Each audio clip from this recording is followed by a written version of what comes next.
Assalomu alaykum hurmatli obunachilar. Men fe'l tugagan deb o'ylovdim, lekin bitta fe'l qolib ketibdi, xayolimda yo'q. Bu buyruq fe'li.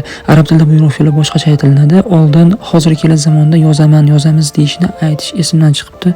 Uni aytib o'tib ketaman, shu bilan keyin buyruq fe'liga o'tib ketamiz. Kelasi zamonda ham taktub bo'lar edi. Yoz, sen yoz. Buyruq ma'nosi bemalol. Ana aktubu, men yozaman. Nahnu naktubu, biz yozamiz.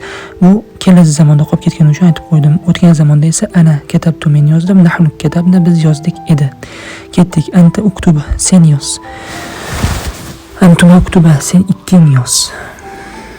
Antum uktubu, sizlar yozinglar. Bu o'g'il bolalar uchun, qiz bolalar uchun esa anti uktubi, sen bitta qiz bola yoz. Antuma uktuba, sen ikki qiz bola yoz.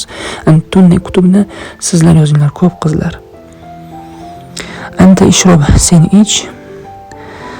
Antuma ishroba, sen ikkinchi ich. O'g'il bola uchun ham qiz bola uchun ham bir xil. Buni aytib o'tganman. Ikkilik doim bir xil bo'ladi fe'llarda. Antum ishrobu, sizlar ichinglar.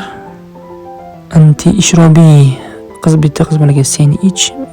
Antunna ishrobna, sizlar ichinglar qiz bolalarga. Teskari fe'l ozgina chalkashib ketgani uchun ming bor uzr so'raymiz. Anta ilaba, sen o'yna. Bu o'ynamoq fe'li, raqsga tushmoq emas. Antuma ilaba, sen ikking o'yna. Antum ilabu, sizlar o'ynanglar. Anti la'abat, sen o'yna. Antuma ilaba, sen ikki qiz bola o'yna.